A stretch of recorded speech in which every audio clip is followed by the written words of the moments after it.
네, 말씀을 전하려고 합니다. 한계가 없는 것이라는 제목으로 하필 말씀을 전하는데.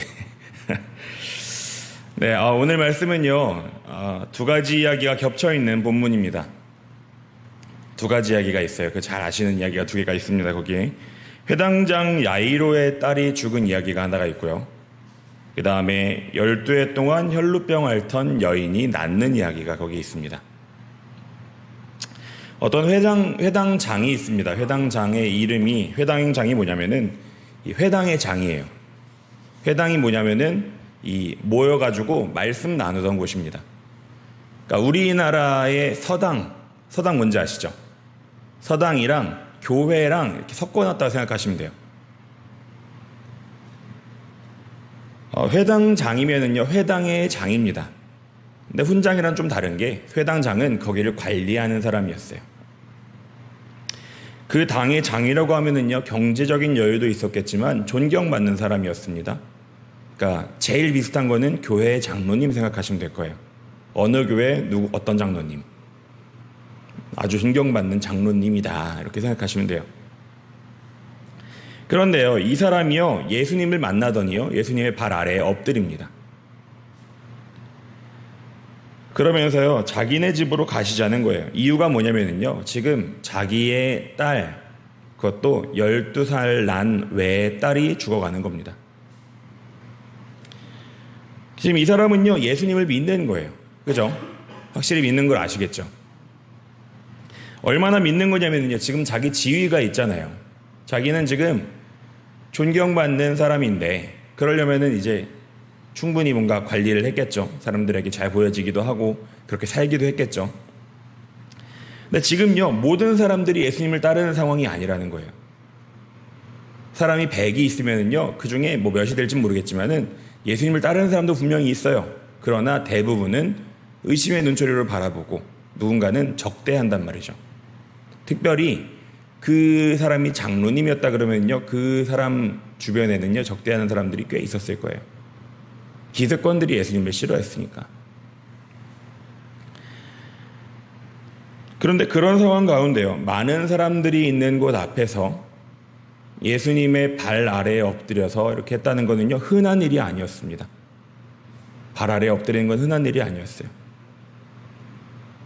그런데 이 사람은 그렇게 했다는 겁니다. 이거는요, 모든 이들에게 보여지고 또 소문으로 들려질 이야기였습니다. 이걸 모르는 사람들은 이제 없을 거예요.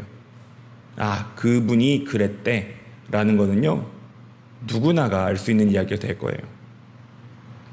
이 회당장은요, 지금 믿음을 위해서요, 자기의 어떤 사회적인 목숨을 건 겁니다. 이제 그 사람은요, 그 이전과 이유가 달라질 수밖에 없는 사람이에요. 이 사람은 예수 편이다가 될 수밖에 없는 지금 어떤 도박을 건 겁니다.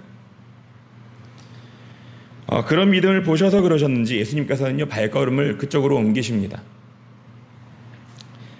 그러니까 사람들이 막 몰려가요. 근데 여기서 두 번째 얘기가 중간에 겹쳐서 나와요. 서로 떼놓기가 어렵습니다. 막 혼잡한 중에요, 그 무리 중에 한 사람이 있습니다. 이 사람은요, 12해 동안 혈루증을 앓던 여자인데, 혈루증이 우리나라 이 딱 번역된 그 혈루증이 아니라 그냥 밑에서 피가 계속 나오는 거예요. 병인지 뭔지 몰라요. 그런 사람입니다. 그게 그 동네에서 어떤 의미였는지 대충 아시겠나요? 부정한 일입니다. 부정한 일. 거기는요, 그 달 거르는 것만 해도 그래도 부정하다 그랬거든요. 근데 그게요, 이해가 아주 안 되는 건 아닌 게, 그 동네가 어떤 동네입니까? 덥고 건조한 동네입니다. 물이 귀해가지고 사람들이 잘 씻지를 못하는 곳이란 말이에요. 거기다가 우리와는 달리 뭐 제대로 된 속옷이나 있습니까? 그 사람은 이제 그냥 그 냄새 나는 상태로 웬만하면 그냥 살아가게 되는 겁니다. 아마 냄새가 엄청 심했겠죠. 그 병원 가면 난 냄새 있지 않습니까? 저는 냄새에 좀 민감해서 병원 가면은 어느 환자가 어느 병실에 있는지 좀 알겠더라고요. 자주 가시는 분은 더 잘 아시겠죠. 그 특유의 냄새가 있지 않습니까? 아마 이 사람도 냄새가 엄청 났을 겁니다. 특히 혈루증이요. 12해 동안 있었다 그러면은요. 또 부정하다라는 얘기를 계속 듣는다 그러면은 얼마나 더 했을까요? 사람들이 씻는 데 가서 씻기 어렵지 않겠습니까? 문제는요, 냄새뿐만이 아니에요. 이 사람은요, 종교적으로도 부정한 사람이었습니다. 부정한 사람은요, 제사를 못 드리는 것뿐만 아니라 사람들에게서 격리되어 있었어야 했습니다. 누가 다가오려 그러면요, 부정하다라고 자기를 얘기해야 했어요. 오지 말라고. 가까이 오면 안 된다고. 이 사람이 마을 안에서 제대로 살겠습니까? 못 산다는 거예요. 마을 밖에 있었어야 했습니다. 이거를요, 잘 못 지키면은요, 죽을 때도 그래요. 죽을 때도 심지어 이 사람을 죽이는데 어떻게 죽이냐면요, 멀리서 돌로 쳐서 죽여요. 가까이 못 가게. 돌 무덤을 만들어 버립니다. 참 그렇죠. 그런 법 아래에 이 사람이 있는데 이 사람이 지금 어디에 있습니까? 무리들 사이에 있다는 거예요. 무리들 사이에. 이거는요, 목숨을 건 겁니다. 예수님이 오셨다는 소문을 듣고서 그 자리에 함께 섞여 있었다는 거예요. 몰래 껴가지고. 그 여인은요, 좀 더 하게 되는데 예수님의 옷 가에다가 손을 댔다 이렇게 나와 있습니다. 거기 겉옷이요, 우리가 생각하는 카페트랑 비슷해요.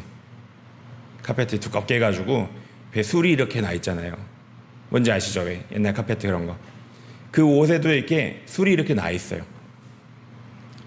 이 옷가라는 게 이 술에다가 손을 댄 겁니다. 옆에 나와 있는 거기다 손을 댄 거예요. 근데 그러자 그 12의 앓던 혈루병이 즉시 났습니다. 대단하죠? 근데요, 문제는 여기부터예요. 예수님이 그걸 알고서 바로 물어보시는 거예요. 길을 막 가시다가 누구냐? 라고 예수님이 말씀하시는데 이 여인의 입장에서 한번 생각해 보세요.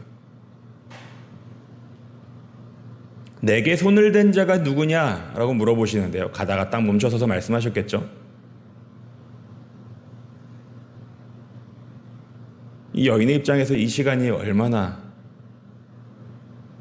길고 힘들었을까요? 예수님은요, 이 여인이 대답하시기를 기다립니다. 사람들이요, 다 자기는 아니라고 얘기해요. 막 아니라고 하다가 좀 길어지니까 베드로가 그렇게 얘기합니다. 예수님, 사람들이 많이 밀려듭니다. 이렇게 얘기하는 거예요. 이게 뭐예요? 그걸 어떻게 알겠냐는 거예요. 사람들이 이렇게 많은데. 또 대도 한둘이겠냐? 이렇게 얘기하는 겁니다. 근데 예수님은요, 거기서 물러서지 않으시고 또 말씀하셔요. 내게 손을 댄 자가 있다. 내 능력이 내게서 나간 걸 내가 안다. 말씀을 하시는 거예요. 이때까지 이 여인은 뭐 하고 있어요? 가만히 숨어 있는 겁니다. 이 여인의 마음이 어땠을까요? 얼마나 두려웠을까요? 병은 나았어요. 병은 나았는데 이제는 그게 문제가 아닌 거예요. 잡히면 죽는 겁니다. 자기는요, 부정한 자였고요. 또 거기 율법에서는 여자가 남자의 옷을 건드리면 안 됐어요. 또 부정한 자가 이 옷을 건드렸다는 것은 부정하게 만드는 거기 때문에 더 안 되는 거고요. 모든 법을 어긴 거예요, 이 사람은. 도망갈 곳이 없습니다. 이 여인은 그제서야 숨기지 못할 줄을 알고 떨며 나와서 엎드립니다. 그래서 그 사정을 소상하게 이야기를 해요. 자세하게 얘기를 합니다. 내가 이렇게 아팠고 이렇게 나았다. 그러니까 예수님께서 뭐라고 하시냐면은 오늘 읽었던 말씀입니다. 딸아, 내 믿음이 너를 구원하였으니 평안히 가라 라고 말씀하신다는 거예요. 이게요, 그냥 우리가 듣기에는 당연해 보일 수 있겠습니다만은 이 여인의 입장에서 한번 생각해 보세요. 자기는요, 목숨을 걸고 온 거예요.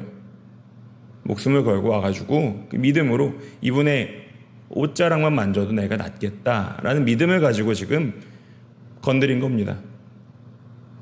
근데 그거를 얘기할 용기는 없던 거예요. 걸긴 걸었지만 이제는 목숨이 아까워서. 그러나 예수님께서는요, 그 자리를 끌어내서 용기를 주시는 겁니다. 모든 사람들 앞에서 인정하시는 거예요. 내 믿음이 너를 구원하였다. 너를 구했다. 그러시고는 돌려보내셨다는 겁니다. 근데요, 그때 예수님의 말씀이 끝나기 전에 어떤 사람이 막 옵니다. 와서는 뭐라고 얘기하냐면요, 당신의 딸이 죽었으니까 선생님을 그만 괴롭히세요. 이렇게 얘기하는 거예요. 그 회당장한테. 지금요, 사실은요, 신경 써야 하는 다른 딸이 있었습니다. 지금 예수님께서는 이자한테 딸이라고 하셨지만은 사실은 지금 다른 딸을 향해서 나아가고 있는 중이었단 말이에요. 이게 멈춰가지고 이러고 있을 시간이 없었어요. 원래는요. 그것도 마침 똑같이 12살이 된 외딸이 있었습니다. 회당장의 딸이 있어요. 근데요, 이 딸이 이미 죽었다는 거예요. 예수님께서는요, 함께 있던 회당장에게 말씀하십니다. 두려워하지 말고 믿기만 하라. 그리하면 딸이 구원을 얻으리라. 하고 말씀하신다는 거예요. 그리고선 어떻게 하십니까? 들어가셔서요, 딸을 깨우십니다. 일어나 해가지고 깨운 다음에 여기 밥 먹여라. 이렇게 끝이에요. 사람들은 들어가서 보니까 사람들이 막 곡을 해요. 막 곡을 하고 막 있는데 그냥 들어가셔서 깨우시고 여기 밥 좀 차려주라 이렇게 말씀하신다는 거예요. 오늘 말씀에서 우리가 볼 수 있는 것이 무엇입니까? 이 두 가지 말씀을 같이 볼 때 우리가 빼놓을 수 없는 한 가지가 있는데 그게 뭐냐면요, 믿음입니다. 믿음이요. 믿음을 빼놓고는요, 이 두 가지 말씀 다 그냥 아무것도 없는 얘기가 돼요. 예수님께서 능력을 베푸신 곳에는요, 모두 믿음이 있었습니다. 자신의 모든 것을 건 믿음이 있는 그곳에는요, 예수님께서 그들의 자신의 힘으로는 절대 할 수 없는 일을 베풀어 주시는 그런 능력이 있었다는 거예요. 믿음에는 능력이 함께했다라는 겁니다. 이것이 하나님께서 믿는 자에게 주시는 것입니다. 근데요, 우리가 믿음의 오늘 새로운 속성에 대해서 알아볼 것은요, 한계가 없다라는 거예요. 한계가 없다. 오늘 두 이야기는 비슷하지만 사실 같은 데 묶여 있다는 얘기지 되게 달라요. 되게 다릅니다. 하나는요, 엄청 귀한 집 자식이에요. 그죠? 귀한 집 자식입니다. 근데 하나는 그렇지 못해요. 마을에서도 버려진 자입니다. 이 사람이 돈이 좀 더 있었으면 어디 고치러 이미 다녀왔겠죠. 그러지도 못한 겁니다. 그냥 하루하루 죽음을 향해 나아가는 사람인데, 그런 큰 차이가 있어요. 또 하나는요, 이제 막 12살을 먹은 앞날이 창창한 그때 나이로는 이제 결혼할 만한 사람입니다. 그런데요, 다른 하나는요, 그 12해 동안, 딱 12해 동안요, 멸시를 받으면서 밖에서 살아온 사람이에요. 가까이 가면 돌 맞고. 그러나 그런 것은요, 아무 상관이 없습니다. 그 능력이 나타나는 데는 아무 상관이 없다는 거예요. 하나는요, 더러운 병이었고요. 하나는 죽을 병, 죽음 그 자체였습니다. 그것도 아무 상관이 없습니다. 하나는요, 자신의 믿음이 좋았고요. 하나는 부모의 믿음이 좋았습니다. 그러나 그것도 아무 상관이 없습니다. 믿음의 능력이 나타나는 데 있어서는요, 그 모든 세세한 것들이요, 그냥 별거 아닌 게 됐다는 거예요. 심지어는 그 부모의 믿음일지라도. 주님은 그저 믿는 이의 믿음을 통해서요, 믿는 이의 기도를 들어주실 분이라는 거예요. 이 사실을 믿으십니까? 주님은요, 그 둘에게요, 차별하지 않고 똑같이 뭐라고 부르시냐면요, 딸이라고 불러주신다는 거예요. 그들의 믿음을 인하여 그들을 구하셨다라는 겁니다.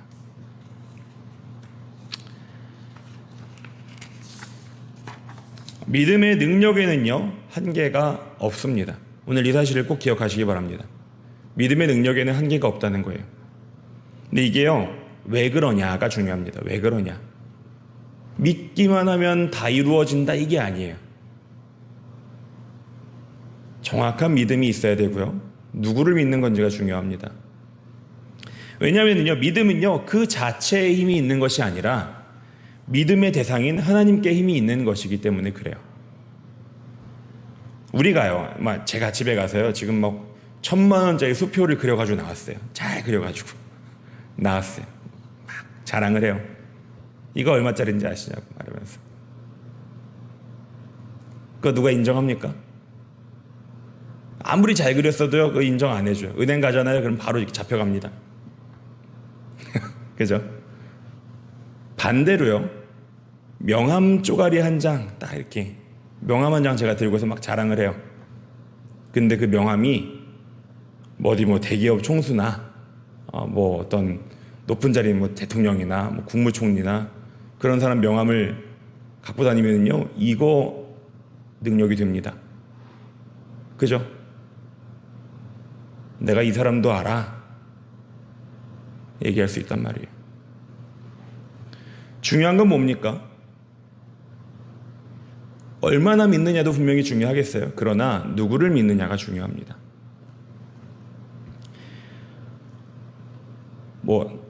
예를 들어 저를 아무리 믿으셔도요, 크게 믿으셔요. 이 사람은 하늘을 날 수 있다, 이렇게 믿으셔도 저는 부족합니다. 저는 배신할 수밖에 없어요. 그러나 하나님을, 그것도 제대로 된 하나님, 우리보다 더 사랑하시는 하나님, 우리 기도를요, 우리 기도대로가 아니라 하나님의 더 나은 방법으로도 이루어 주실 수 있는 하나님을 믿으신다 그러면 우리의 기도가 들어지실 줄 또한 믿으시기 바랍니다. 거기에는 큰 능력이 있다는 거예요. 저는 오늘 말씀을 나누면서 특별히 놀랐던 점이요,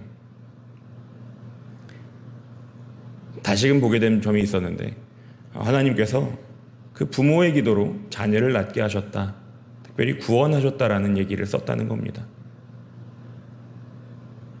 우리가 믿는 것과는 좀 다르잖아요. 이거를 어떻게 한계줘야 될까라고 한참 고민을 하다가 그저 들고 왔습니다. 그 말씀 그대로 읽으시라고. 말씀을 마무리하려고 합니다. 그래서요, 믿는 자에게는 능치 못함이 없는 줄을 믿으시기 바랍니다. 왜냐하면 하나님께서 믿는 자를 통해서 역사하시기 때문이에요. 하나님은 우리가 믿음으로 나아가기를 원하십니다. 믿음의 크기보다 중요한 거는요, 그 믿음의 대상인 하나님께 우리의 삶을 맡기는 겁니다. 이 사람들 보세요. 다 맡겼잖아요. 이때 이후로요, 이 사람들이 어떻게 삶을 살아갈지가요, 그 믿음의 고백 전과 후가 완전 다르단 말이에요. 자신의 모든 삶을 걸고 지금 믿음을 향해 나아간 겁니다. 우리의 삶의 어려움 속에서도 하나님을 신뢰하면서 그 능력을 체험하는 성도님들이 되시기를 간절히 원합니다. 그런 성도님들이 되시기를, 또 제가 되기를 주님의 이름으로 축원합니다. 기도하겠습니다. 하나님 아버지, 저희가 믿음으로 나아가게 저희를 북돋아 주시니 감사합니다. 아버지, 온갖 어려움 속에서도 주님 믿음을 가지고 나아가기 원합니다. 아버지, 특별히 믿는 저희의 삶이